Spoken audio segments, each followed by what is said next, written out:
கர்த்தர் கிருபையினாலே உங்களை நிரப்புவாராக. அவருடைய தயவும் இரக்கமும் பாதுகாப்பு உங்களோடு கூட இருப்பதாக. திரும்ப ராஜா பாஸ்டர் உங்களை சந்திக்கிறேன், பேசுகிறேன். 2-3 நாட்களாக இருந்த பலகீனங்கள் மாறி இன்னைக்கு கொஞ்சம் பரவாயில்ல. கர்த்தர் உங்களை ஆசீர்வதிப்பார். 2-3 நாட்கள் பலகீனம் இருந்தாலும் கூட அந்த பலகீனத்தோடு கூட கர்த்தருடைய வார்த்தைகளை நான் அனுப்பிச்சிக்கிட்டு இருந்தேன். இன்னைக்கு பரவாயில்ல, கர்த்தருக்கு ஸ்தோத்திரம். தேவன் உங்களுக்கு தயவு பண்ணுவார். பாருங்க, வாழ்க்கையில் ஏன் பிரச்சனை வருது அப்படின்லாம் கேட்குறவங்க நிறைய பேர் என்கிட்ட கேட்பாங்க.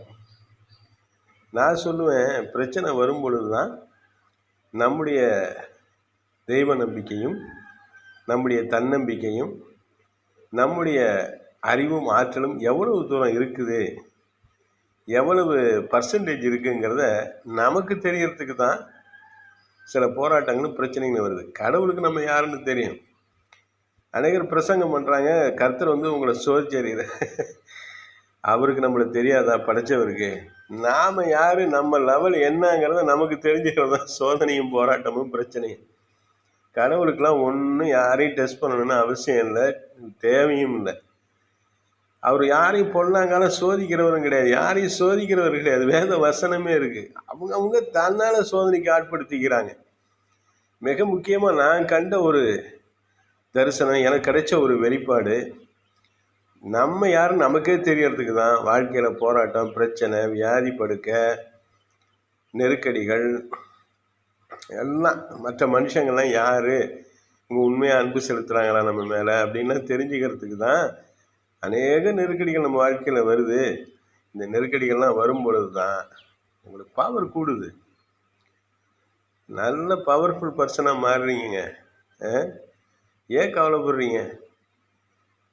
ஒருத்தர் சொல்கிறார் பைபிளில், நான் விசுவாசிக்கிறவர் யாருன்னு எனக்கு தெரியும், அவர் என்னை கொன்று போட்டாலும் நான் அவர் மேல் நம்பிக்கையாக இருப்பேன்கிறார். கர்த்தர் எவ்வளோ பெரிய ஆள் தெரியுமா?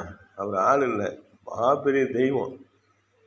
உலகத்தில் வேறு எதுவுமே தெய்வம் கிடையாது அவரை தவிர.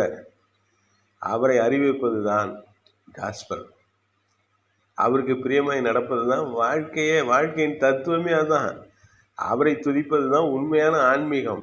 ஆன்மீகம் என்பது ஜாதிக்கு மதத்துக்கும் அப்பாற்பட்டு சர்வ சிருஷ்டிகரை துதித்து போற்றுவது. அல்லேலூயா. கர்த்தர் உங்களை ஆசீர்வதிப்பார்.